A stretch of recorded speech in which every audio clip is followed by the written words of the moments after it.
Pyongyang, la capital de Corea del Norte desde 1948. Un reino ermitaño y arruinado. Una dinastía aislada del mundo y de Internet. El último bastión comunista, dotado del cuarto mayor ejército del mundo. Los clichés no escasean en esta Corea.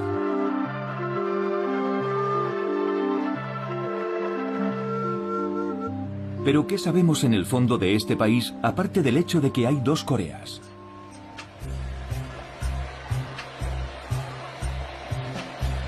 Seúl, la capital de Corea del Sur desde 1948. Una sociedad civil palpitante. Un capitalismo arrollador. La 13ª economía del mundo. Un país donde cada niño tiene su teléfono Samsung y su gorra de béisbol. De nuevo, estereotipos. ¿Cómo contar la historia de Corea cuando hay dos historias? Dos países con nombres diferentes. Dos estados con banderas incompatibles y con sociedades enfrentadas, separadas tras 60 años de conflictos.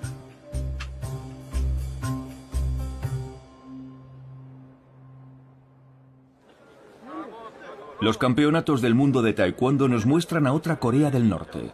Acuden 800 deportistas de 80 países. Pero no de Corea del Sur. No se les permite visitar a sus hermanos enemigos. No pueden ver el nuevo Pyongyang con sus portátiles, sus tienditas, sus intercambios y hasta sus anuncios. Entre el sur y el norte desde hace 3 generaciones, todo encuentro, todo telefonazo, toda carta son un asunto de Estado.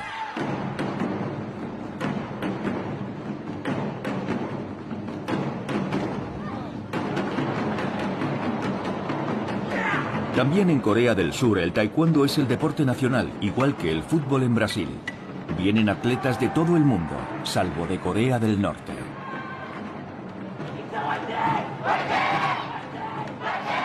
$45 millones de coreanos en el sur, 25 millones en el norte.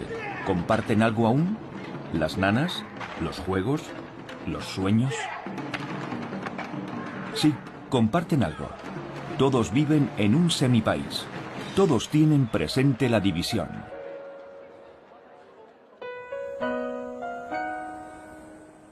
Desde 1945, la ultramilitarizada zona desmilitarizada, la DMZ, separa a la nación coreana como una inmensa herida de guerra.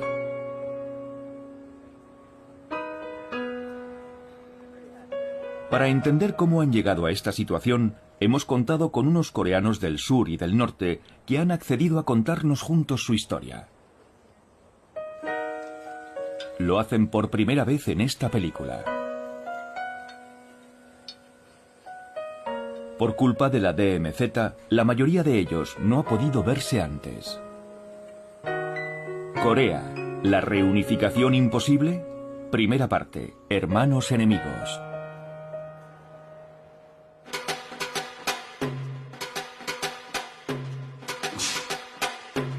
En el taekwondo cada movimiento tiene un significado. Este se conoce como Dangun. Dangun fue el primer coreano. Cuenta la leyenda que nació hace 5000 años del apareamiento entre un hijo del cielo y una osa convertida en mujer.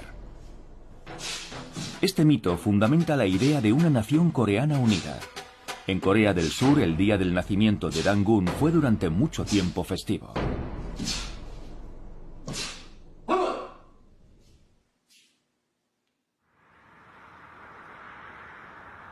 Corea del Norte, llanura de Pyongyang.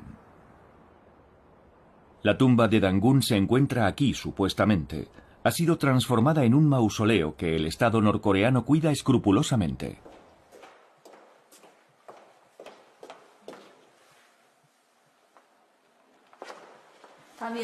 Aquí tenemos la caja que contiene el espíritu de Dangun.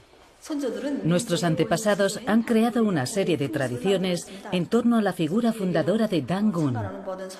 Todos los visitantes que vienen aquí se dan cuenta de que somos un mismo pueblo, que desciende de Dangun y que ha de reunificarse. Hablamos el mismo idioma, habitamos el mismo territorio, son cosas que dan que pensar.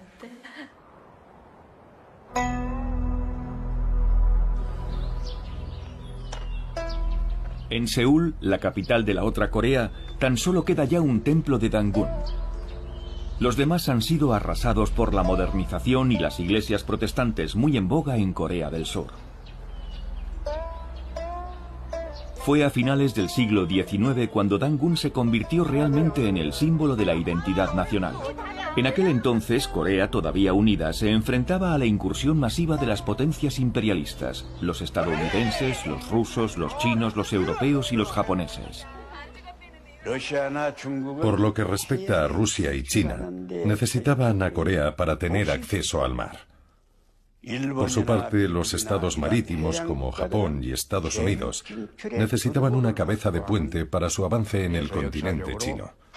En definitiva, se puede decir que Corea ha sido históricamente un nudo estratégico para esas dos potencias continentales y para esas dos potencias navales. Corea es una península del tamaño de Gran Bretaña.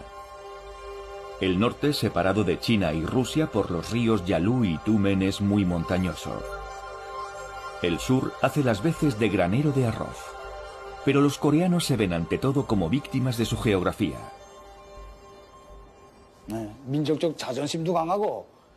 Sí, nuestra nación tiene un sentido exacerbado de la dignidad y el orgullo nacionales. Nuestros ancestros lucharon valientemente contra el agresor extranjero. Eran patriotas, corteses y sabios. Pero si algo era particularmente importante era su unicidad. Aunque hayamos sido invadidos numerosas veces por agresores extranjeros, nuestra nación ha permanecido virgen de toda influencia extranjera durante mucho tiempo. Frente a las presiones extranjeras, el país se retrae, lo que le vale el sobrenombre, aún vigente para Corea del Norte, de reino ermitaño. Sin comercio, ni misioneros, ni occidentales, ni tratados injustos. En 1905 Japón vence a Rusia. En 1910 transforma el país en colonia. Estados Unidos no se opone, conformándose a cambio con Filipinas.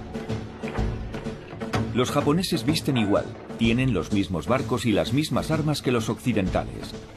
Abrirán este país tan aislado. Tren directo de Busan a París, alcantarillado, gas ciudad, tranvía y teléfono. El Estado japonés desarrolla la industria, sobre todo en el norte del país. Cientos de miles de coreanos se trasladan a Japón para formarse y trabajar. La colonización es brutal. Los que se resisten son duramente reprimidos.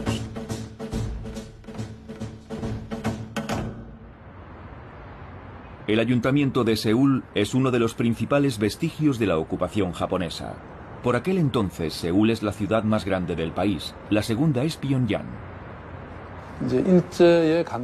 Bajo la colonización japonesa, Seúl se modernizó por la fuerza. No fue un proceso natural. No hubo una transición orgánica. Fue algo impuesto. Seúl no pudo tener un crecimiento equilibrado. Y es una lástima. Lo que recuerdan hoy los coreanos es la voluntad por parte de Japón de aniquilar su identidad.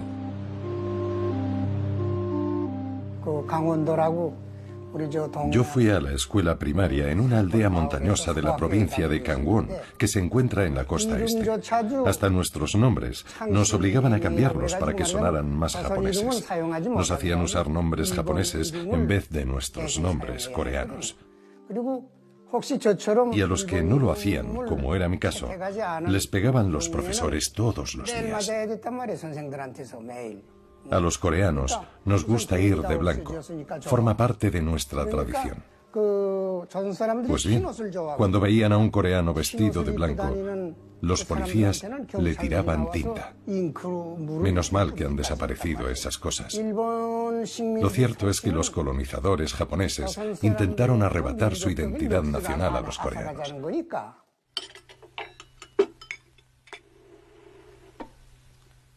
La colonización provoca una división entre los coreanos. El Japón colonial busca la complicidad de los grandes terratenientes. En reacción contra ello, otros coreanos se rebelan. Así lo muestra el primer largometraje de ficción norcoreano de la posguerra. Es un caldo de cultivo revolucionario. 개만도 못한 것들이야. 개도 사흘을 치면 주인을 알아본다는데. 내 새끼들이 건방지게 마음은 살아가지고 치.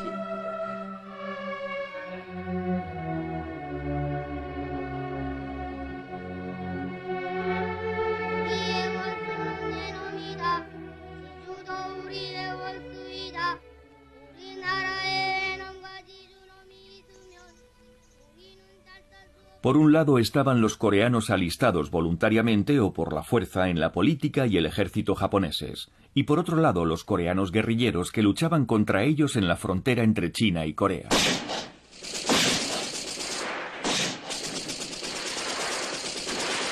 Uno de los resistentes más conocidos se llama Kim Il-sung.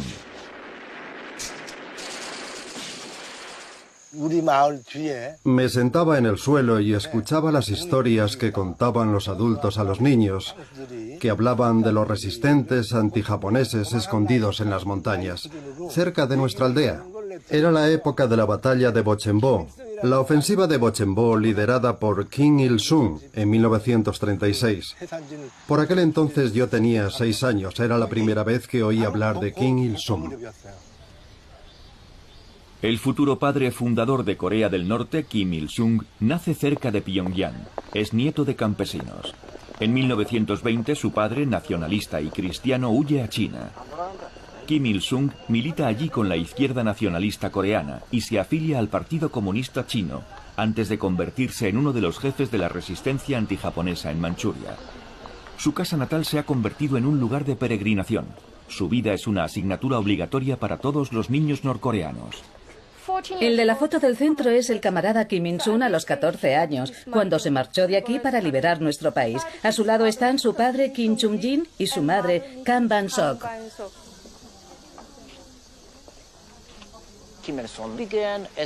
Kim Il-sung empezó siendo comunista, pero a menudo en el este asiático el comunismo no se veía como una forma de resolver los problemas sociales, sino de conquistar la independencia nacional. La idea era crear un Estado fuerte, poderoso, no tener que depender de nadie. Así que en el este asiático y en Corea el comunismo era una doctrina de corte muy nacionalista. No es solo la casa de nuestro camarada Kim Il-sung, es la casa de nuestro pueblo, la cuna de nuestra revolución.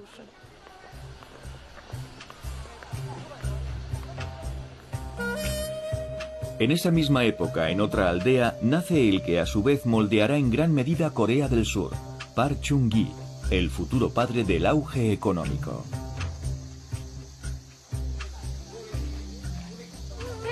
Nació en esta casa en 1917. Era el menor de 5 hermanos y 2 hermanas. Estudió aquí, hasta que a los 20 años se hizo maestro.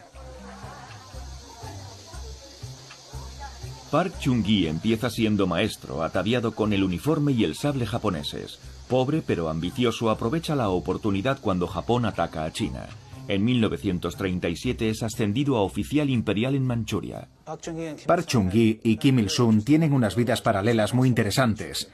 Park Chung-gi también fue a Manchuria, pero en unas circunstancias muy diferentes. Se convirtió en oficial del ejército imperial japonés. Por lo tanto, y pese a que los dos proceden del mismo entorno, de algún modo, Kim Il-sung y Park Chung-gi acaban situándose en bandos opuestos en la lucha entre colonialistas y anticolonialistas. No hay pruebas de que hayan llegado a combatir uno contra otro, ni siquiera de que hayan estado en Manchuria en el mismo momento. Pero está claro que Kim Il-sung consideraba como sus enemigos a quienes, al igual que Park Chung-gi, colaboraban con los militares japoneses.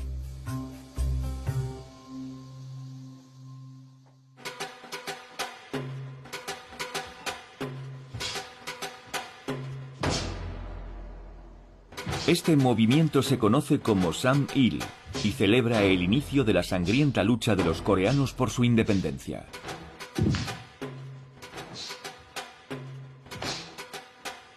Entre 1937 y 1945, la Guerra del Pacífico acentúa la fractura entre los coreanos. Pero cuando Japón es derrotado, Corea espera recobrar al fin la libertad.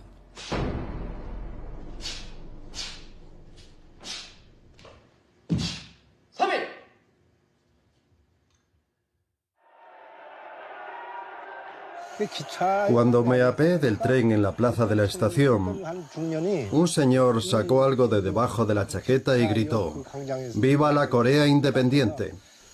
Luego me fijé mejor en lo que era y vi que era una bandera coreana. Era la primera vez que veía la bandera coreana. Tras la liberación del país, todo el mundo estaba muy exaltado. Pero la verdad es que no sabíamos qué hacer aparte de gritar: ¡Hurra! ¡Viva la Corea independiente! El resto es historia. La desdichada historia de Corea. En 1943, en la Conferencia del Cairo y posteriormente en 1945 en la de Yalta, los aliados pactan autorizar la independencia de Corea a su debido tiempo. Mientras tanto, el país será puesto bajo tutela estadounidense y soviética. A raíz del hundimiento de Japón, las tropas soviéticas llegan por el norte. Tal y como habían acordado, dejan que los estadounidenses ocupen la mitad sur del país. Dos diplomáticos estadounidenses trazan apresuradamente una línea de demarcación entre el norte y el sur, siguiendo el paralelo 38 para incluir Seúl en zona estadounidense. Alemania acabó dividida en dos, porque había comenzado una guerra agresiva y la había perdido. En nuestro caso, la división nos fue impuesta por unas potencias extranjeras. No fue cosa nuestra.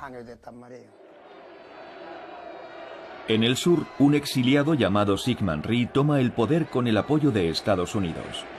Juntos se proponen aplastar a los comités populares que han ido emergiendo por todo el sur, aunque para ello tengan que rehabilitar en el ejército y la policía a los antiguos colaboracionistas pro-japoneses.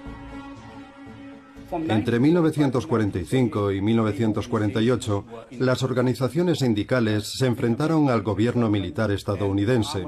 Los agricultores se sublevaron contra la presencia estadounidense, que entre otras cosas no logró racionar la comida de forma equitativa ni llevar a cabo una reforma agraria. Existía una oposición abierta y tensa entre la izquierda y la derecha. Luego, naturalmente, el gobierno militar estadounidense intervino y tomó partido por la derecha. La represión se cobrará decenas de miles de víctimas.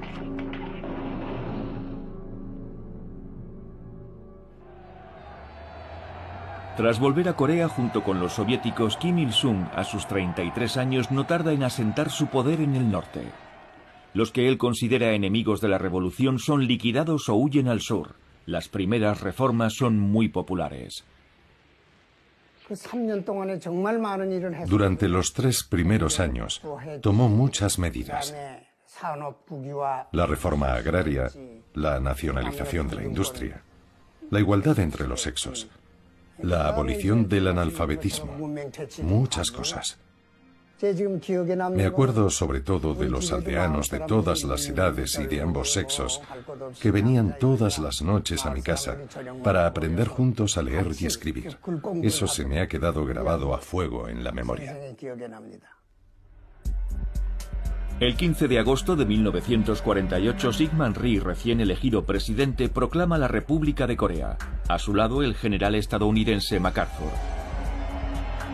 3 semanas más tarde, Kim Il-sung proclama la República Popular Democrática de Corea, reconocida por el bloque comunista. Las dos grandes potencias modelaron cada una su propio estado, pero el control soviético sobre el norte era considerablemente más estricto que el control estadounidense sobre el sur.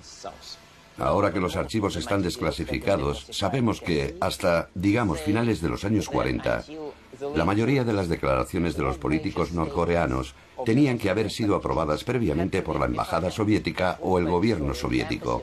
La constitución norcoreana fue corregida personalmente por el propio Stalin.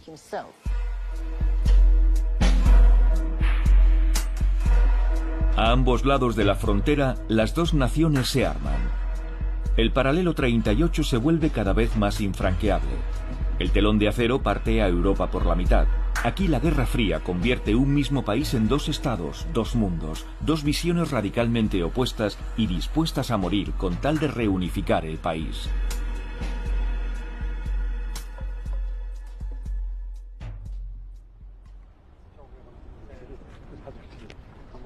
La Guerra de Corea comienza el 15 de junio de 1950. Para los coreanos del norte, el responsable de la guerra es Estados Unidos. Tras hacerse con el control del sur, el ejército estadounidense habría decidido invadir el norte para luego expulsar a Mao y a los comunistas que han conquistado China. Apoyado por sus hermanos soviéticos y chinos, Kim Il-sung dirigió valientemente a los ejércitos del norte desde este despacho, infligiendo a los invasores una humillante derrota.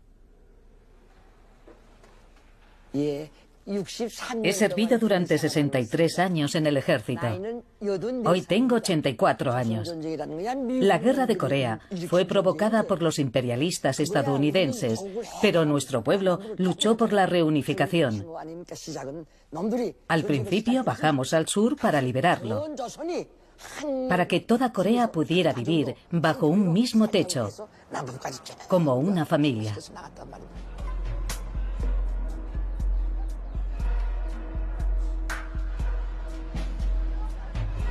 En Corea del Sur, el imponente memorial de la guerra cuenta la otra versión de esta historia. El 25 de junio de 1950, tras obtener por fin el permiso de Stalin y Mao, Kim Il-sung ataca al sur para imponer una reunificación por las armas bajo un régimen comunista. Todo empezó como una guerra civil, de eso estoy seguro. Tanto el norte como el sur se habían estado preparando para la guerra. Pero el norte resultó estar mejor preparado y atacó primero para tomar el poder y reunificar el país.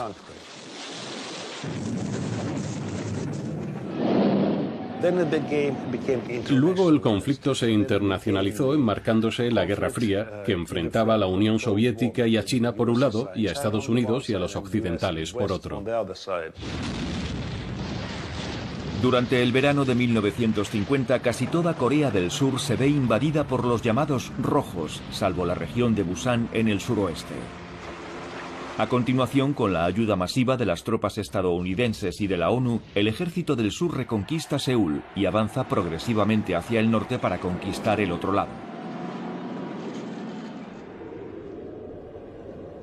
En diciembre de 1950, los primeros soldados estadounidenses llegan a la frontera entre Corea del Norte y China. En Pekín, Mao lo repite varias veces. Las tropas estadounidenses a las puertas de la joven China comunista son una declaración de guerra. Cuando Estados Unidos atacó nuestro país, China nos envió a sus hijos y sus hijas, y hasta el hijo del presidente Mao. Pensábamos que una Corea más poderosa, gracias a nuestro apoyo, impediría que los estadounidenses y los surcoreanos se acercaran a nuestra frontera. ¿Conoce el canto del ejército de voluntarios? Valientes y determinados, crucemos el río Yalu y defendamos la paz y la patria. Hemos de proteger nuestro hogar. Cientos de miles de voluntarios chinos toman el relevo de los norcoreanos agotados. El hijo mayor de Mao morirá en el frente.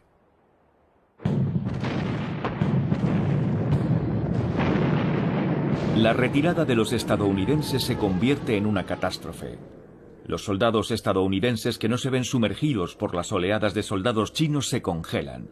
Allá donde pueden embarcan hombres, materiales y algunos miles de refugiados coreanos harapientos. El puerto estaba atestado por la aglomeración de Wonsan y no podía subir todo el mundo a bordo. Yo, como estaba solo, pude subir al barco. Pensé que volvería a casa en una semana. Me llevé solo un libro. No nos íbamos por una cuestión de libertad, era por pura supervivencia. Decían que si nos quedábamos, pronto estaríamos muertos o nos tirarían una bomba atómica. En medio de ese caos aparece por primera vez en Corea el arma nuclear.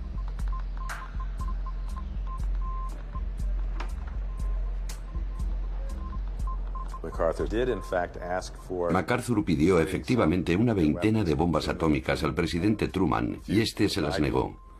Es una de las razones, no la única, que conducirán al cese de MacArthur en abril de 1951. Para MacArthur, esas 26 bombas atómicas permitirían consolidar la frontera chino-coreana. De esta forma bloquearían los refuerzos de Pekín y aislarían a la China comunista del resto del mundo. Elaboran unos planes detallados. Unos bombarderos efectúan maniobras de acercamiento sobre el norte, llegando incluso a soltar unos señuelos para poner a prueba los impactos. Tuvo que ser tremendo ver llegar desde un búnker norcoreano esos bombarderos B-29 procedentes de Japón, sin saber si soltarían una bomba atómica de verdad o una falsa. Para evitar desencadenar una tercera guerra mundial, renuncian a la opción nuclear. En el verano de 1951 el frente se estabiliza más o menos en su punto de partida. La guerra se convierte en una guerra de trincheras. Para doblegar a China y Corea, comienza un bombardeo sistemático del norte. Los archivos oficiales de las Fuerzas Aéreas de Estados Unidos disponen de estadísticas sobre la destrucción del país. Las cifras de destrucción fueron mayores que las sufridas por Japón o Alemania durante la Segunda Guerra Mundial. Los norcoreanos perdieron el control de los cielos y comenzaron a excavar instalaciones subterráneas. Construyeron industrias y escuelas, fábricas y hasta pistas de despegue bajo tierra. No quedaba ya nada en Pyongyang. Era un amasijo de ruinas. No quedaba una sola casa en pie. Todo el mundo vivía semienterrado. Los niños iban al colegio bajo tierra. Y allí fue donde el pueblo coreano comenzó a reconstruir su país bajo tierra. Había brigadas reconstruyendo el ferrocarril y las carreteras. Los coreanos no estaban muertos, estaban bien vivos.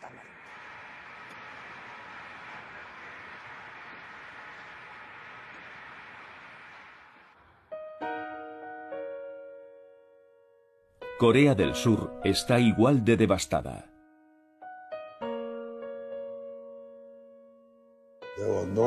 Al final no había árboles, no había edificios, no había racionamiento, nada. No se podría hacer nada, porque todo estaba destruido y el pueblo era ignorante. No tenía educación. Cada año en primavera se acababa la comida. Fue un periodo muy difícil. Hoy casi resulta inimaginable.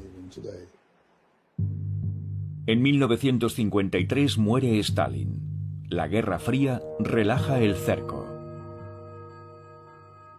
Corea del Norte, China y en nombre de Corea del Sur y la ONU, Estados Unidos, firman un armisticio que no tratado de paz. Jurídicamente, la guerra aún no ha terminado. La guerra de Corea se cobró entre 3 y 4 millones de muertos. Es una de las guerras más sangrientas de la historia, con sus atrocidades perpetradas en ambos bandos, sus fosas comunes, sus ejecuciones públicas y sus millones de refugiados. Llegué a Busan, en Corea del Sur, pensando que a la semana volvería a casa. Y hace ya 60 años que vivo aquí.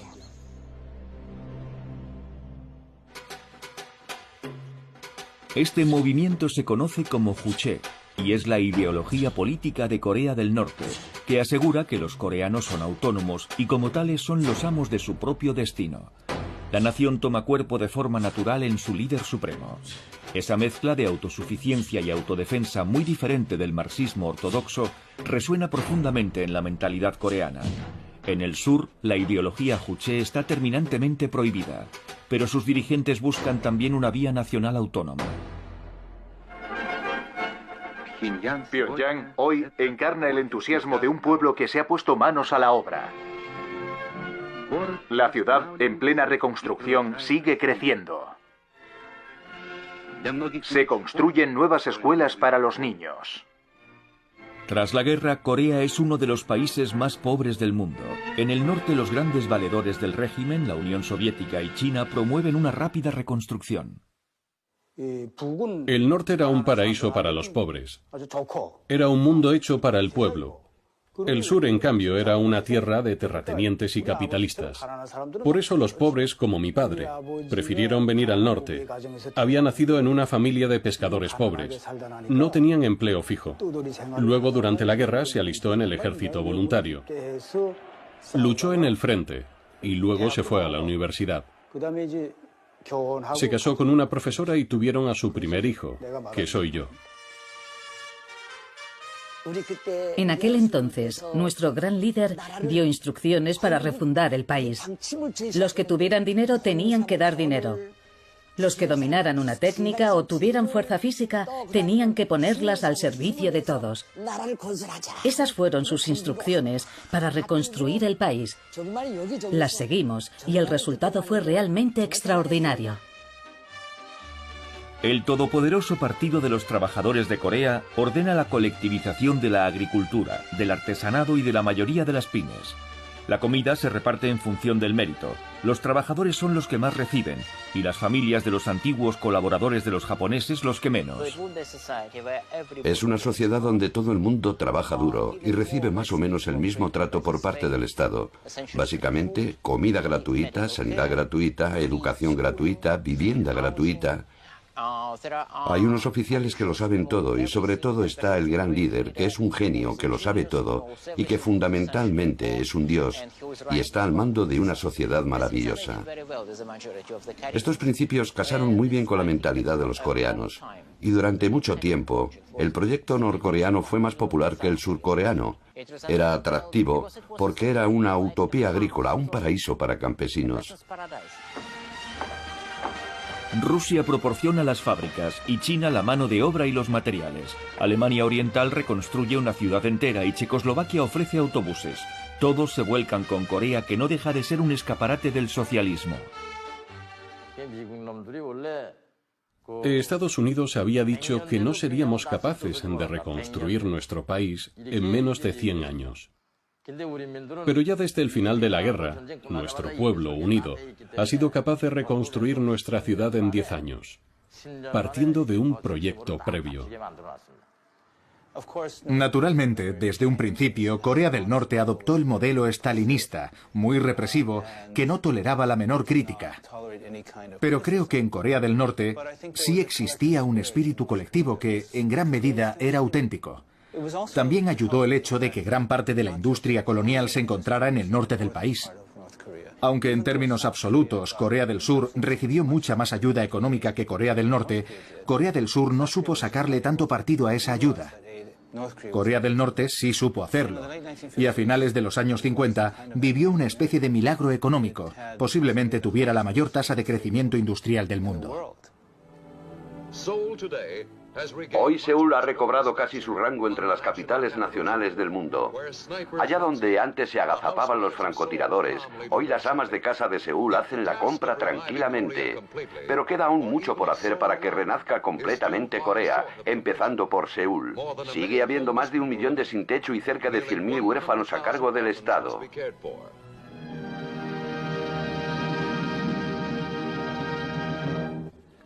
Si bien Corea del Sur es un país con el doble de población que el norte, es un territorio agrícola y muy subdesarrollado. El régimen corrupto de Syngman Rhee está fuertemente dividido a nivel interno. El ejército es la única institución que sigue en pie. Recuerdo que me dedicaba a los asuntos de crecimiento económico y Corea pasaba por ser un caso desesperado. No tenían recursos naturales, había una corrupción endémica y lo más irónico es que estaban lastrados por la ética confucionista que enseña que un caballero no debe trabajar, debe vestir de blanco y dejarse crecer las uñas para mostrar su desprecio por el trabajo manual. Esa era la visión del mundo de Corea hace apenas 50 años, así que a Corea del Sur le llevó su tiempo darnos un atisbo de esperanza.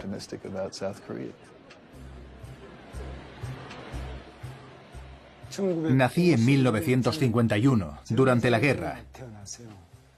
Siempre teníamos hambre. Nos vestíamos con harapos. Siempre estábamos enfermos. Y cuando nos poníamos enfermos, no teníamos la posibilidad de ir al hospital, porque no había. Además, hacía mucho frío. Mi sueño era que me regalaran al menos un par de calcetines por año nuevo, en invierno, cuando aún hacía mucho frío. Por suerte, hoy tengo muchos calcetines. Devastada por la guerra, Seúl se ve además invadida por los campesinos que huyen de la miseria rural. Las chabolas son legión. Por todas partes se extienden los grandes conjuntos urbanos, símbolo de este nuevo modelo urbano a la occidental. Mientras que en Japón la occidentalización se produjo hace 100 años, de la mano de Inglaterra y Europa, a Corea llegó un poco durante la colonización japonesa, pero sobre todo gracias al ejército estadounidense. Es lo que llamábamos cultura GI.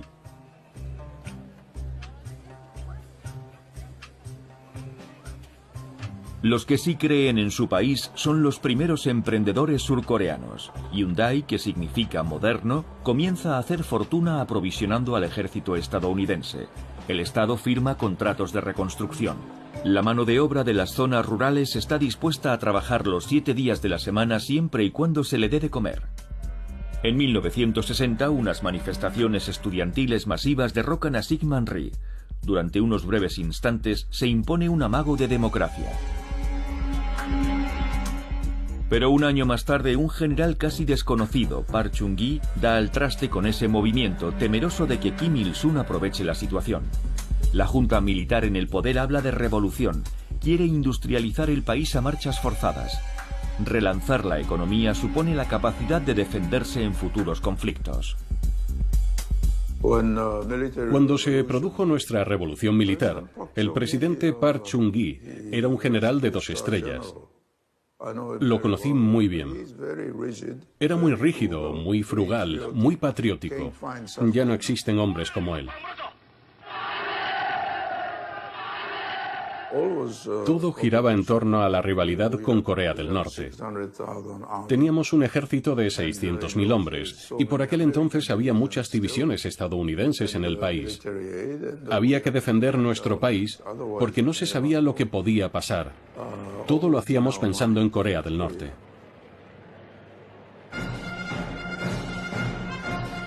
Park se compara con Bismarck, Napoleón o Ataturk. Empieza tranquilizando a Washington, inquieto porque su hermano había sido un insurgente comunista. Envía a millones de mineros y enfermeras a Alemania, de donde traerán divisas al país. Lanza un plan quinquenal, industrias pesadas y exportaciones de todo tipo.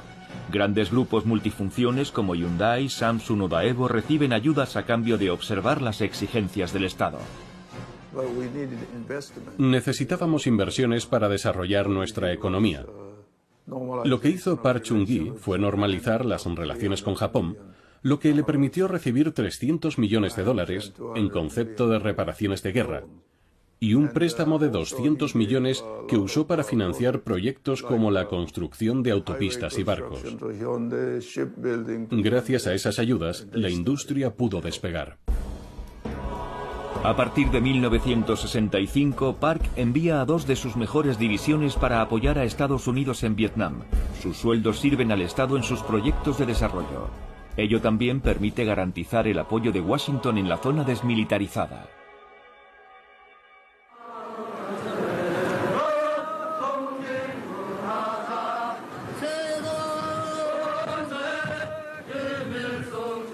En el norte, el omnipresente Kim Il-sung asienta su poder interno eliminando las facciones prosoviéticas y prochinas. Su objetivo es no depender más de sus grandes vecinos. Lo mejor que pudo pasarle a Kim Il-sung fue la rivalidad entre China y la Unión Soviética. Básicamente le permitió obtener financiación de ambas partes en recompensa por su neutralidad. Fue una gran estrategia. Era un maestro de la manipulación. Y yo diría que tuvo mucho éxito. Esa voluntad tan feroz de autonomía lo convierte en un héroe de los países no alineados, como Indonesia, Yugoslavia, Madagascar o Camboya, cuyo rey pasará incluso 2 años en el exilio en Pyongyang. Aquí, la ideología no es el marxismo-leninismo, ni siquiera el comunismo. Es el Kim Il-sungismo, que se caracteriza por el juche. El juche quiere decir contar con uno mismo, con sus propios recursos, su propio esfuerzo y espíritu de sacrificio para desarrollarse y defender el país. Es un ideal hermoso. Durante 20 años la economía planificada cumple sus promesas. Hasta la CIA está impresionada por el número de escuelas y la reducción de la pobreza. Las abundantes materias primas, hierro y carbón en particular, se exportan a Japón y Europa, pero el sistema enferma poco a poco. Oficialmente el embargo estadounidense es el culpable de todos los problemas, pero el gasto improductivo y la deforestación de las zonas rurales, que provoca la erosión de las tierras, marcan también los límites de este sistema monolítico y ultracentralizado. En su día hablé con una serie de jóvenes de la nomenclatura. Cargos intermedios, diría yo. Tenían una visión muy maniquea de las cosas. Estas eran las cualidades más apreciadas en el sistema de Corea del Norte. Rehusar todo compromiso con el enemigo, estar dispuestos a sacrificarse, oponerse terminantemente a todo punto de vista diferente, no dudar en nada, ser obediente. Esas eran las virtudes que le permitían a uno trepar por la escala social.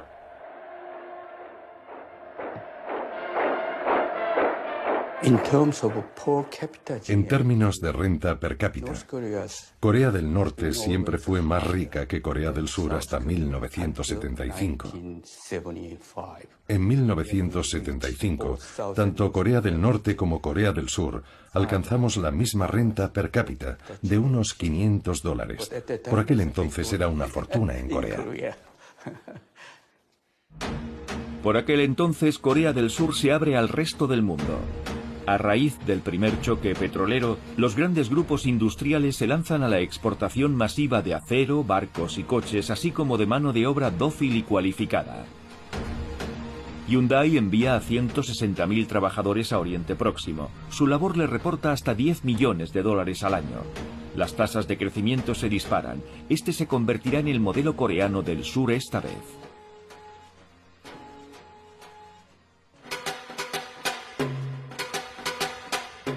Este movimiento se conoce como Tong-il, o reunificación. Es lo que desea el pueblo coreano desde 1945. La Guerra de Corea y la Guerra Fría han hecho imposible la reunificación por las armas. Pero para que haya un acercamiento han de poder al menos reunirse, hablar, pensar en soluciones. Pero no es fácil, cuando el paralelo 38 está cerrado a cal y canto.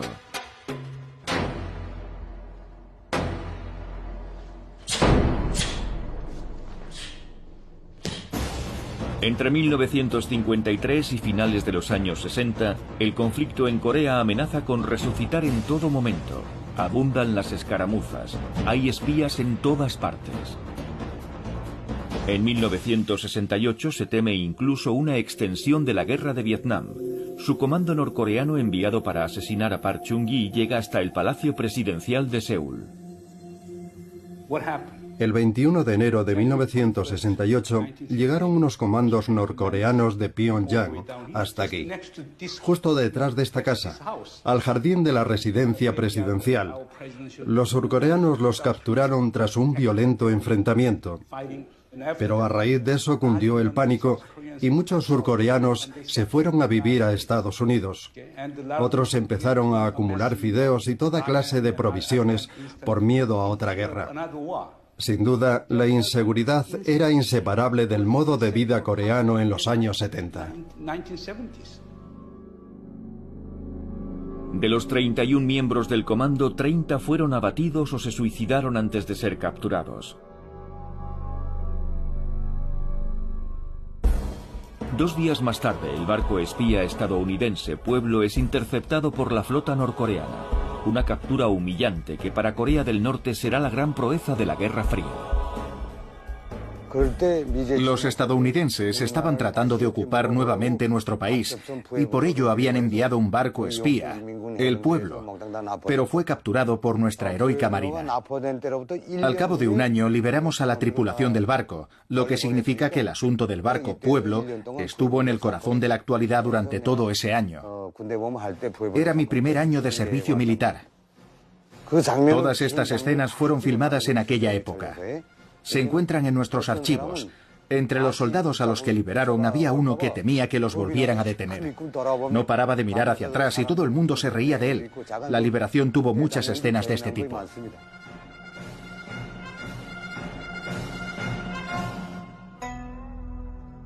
En 1971 el mundo está cambiando. Tras las crisis de Cuba y Praga es tiempo de deshielo. En Asia, Estados Unidos se acerca a China. El presidente Nixon, valedor de Corea del Sur, se reúne con Mao, aliado de Corea del Norte. Temeroso de sucumbir a ese acercamiento, Park Chung-hee decide enviar al jefe de la KCIA, los temibles servicios secretos surcoreanos, para que se reúna con Kim Il-sung. Kim Il-sung, a su vez, envía a su propio hermano a Seúl. Los contactos serán ultrasecretos, hasta una gran rueda de prensa que sorprenderá al mundo entero. Declaración conjunta de Corea del Sur y del Norte. En primer lugar, la reunificación se debe emprender de forma autónoma, sin depender de ninguna potencia extranjera ni de su intervención. En segundo lugar, la reunificación no debe llevarse a cabo por las armas, enfrentándonos unos a otros, sino de forma pacífica. En el norte la reunificación es un tema muy popular. Pyongyang ha aceptado la existencia de dos sistemas. Tal y como muestra este fresco, Kim Il-sung propone ya en 1970 un Estado federal que coordine el norte y el sur tan diferentes. Es la idea que promueven por el mundo sus diplomáticos.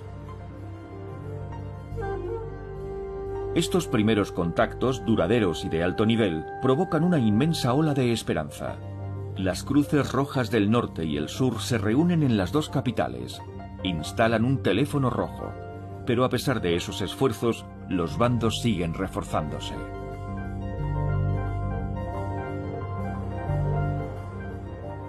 En 1973, la CIA nombra a un nuevo jefe de estación en Seúl. Su contacto local era el brazo derecho de Park Chung-hee, el propio Lee Ju-rak. Le llamé y le pregunté qué sentía uno al sentarse delante de su enemigo jurado. Y me dijo, es un hombre muy fuerte, un tipo de armas tomar. Se mostró muy positivo. Lee Ju-rak vio como algo positivo el control que ejercía sobre su pueblo Kim Il-sung. Volvió a reunirse con Park Chung-hee y le dijo, si queremos hablar con ellos en igualdad, vamos a tener que imponer un control similar aquí. Lee Ju-rak sacó la peor conclusión posible de su reunión con Kim Il-sung. Park Chung-hee aprovecha para promulgar una nueva constitución hecha a su medida. Se declara presidente vitalicio y refuerza la represión. En aquellos años, entre 1970 y 1971, fui arrestado por la policía. Me encerraron en un correccional de menores. Personalmente, he conocido todas las cámaras de tortura habidas y por haber. Las del ejército, las de los servicios secretos, las del Servicio de Inteligencia Nacional de Corea del Sur, las de la policía e incluso una cámara secreta de tortura. El objetivo más célebre del régimen es Kim Dae-jung. Este popular opositor de izquierdas ha estado a punto de ganar las anteriores elecciones en las que competía contra Park Chung-hee. Kim Dae-jung sobrevivirá a numerosos intentos de asesinato y se convertirá en un gran hombre de Estado. Pero la violenta realidad de la península no tarda en aniquilar el sueño de un rápido acercamiento. En 1974, durante un discurso de Park, un individuo trata de asesinar al presidente. Su guardaespaldas responde abriendo fuego. La esposa de Park muere alcanzada por una bala perdida. El sur acusa al norte de estar detrás de esa muerte. El miedo vuelve a instalarse.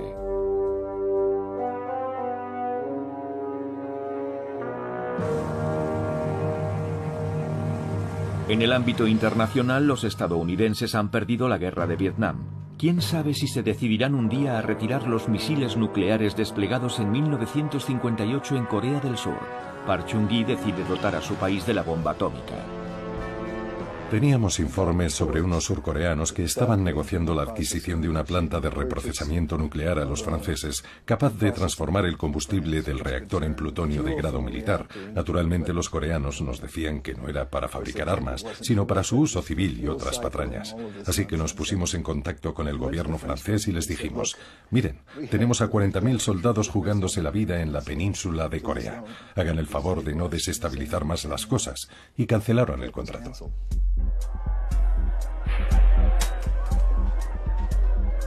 Park Chung-hee será asesinado a su vez a manos del jefe de sus servicios secretos, nada menos. Se desconocen sus motivos. La muchedumbre llora a quien la ayudara a salir de la miseria.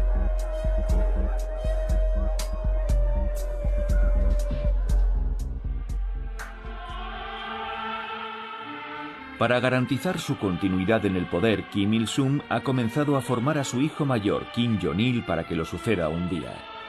Este sistema dinástico escandaliza a los aliados comunistas, pero parece normal dentro de la doctrina Juche. En 1985, las primeras reuniones entre familias separadas desde la Guerra de Corea marcan un pequeño avance. El norte también envía arroz tras unas inundaciones en el sur, lo que no impide que se produzcan una serie de atentados, episódicos pero muy violentos contra el gobierno militar de Seúl. Globalmente el norte parece estable, lo que cambia es el resto del mundo. Tras su primera reunión con Gorbachev, creo que en octubre de 1986, Kim Il-sung volvió a Corea firmemente convencido de que la cosa no iba por buen camino. Se sentía solo y tenía la suficiente experiencia como para entender que no habría nadie para defenderlo una vez cambiase el sistema socialista.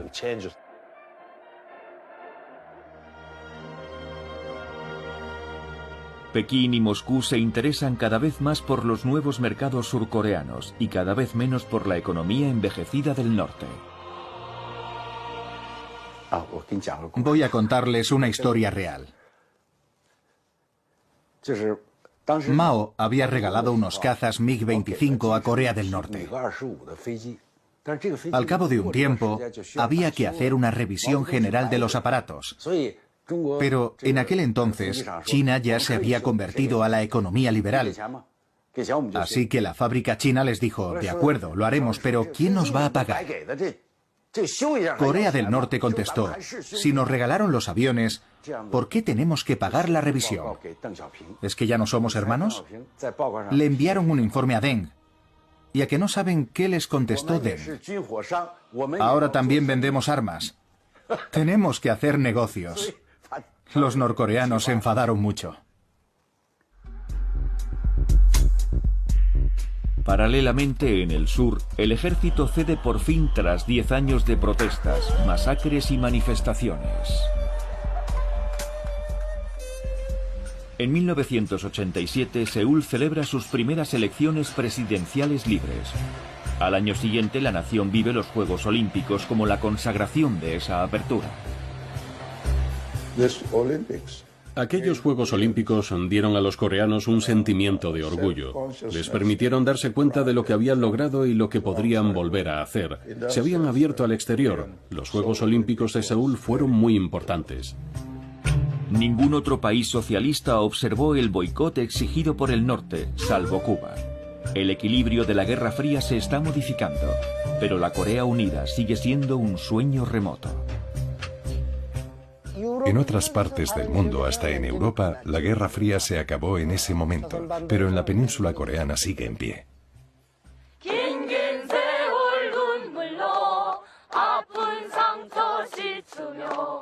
통일의 한이가 파도쳐 설레이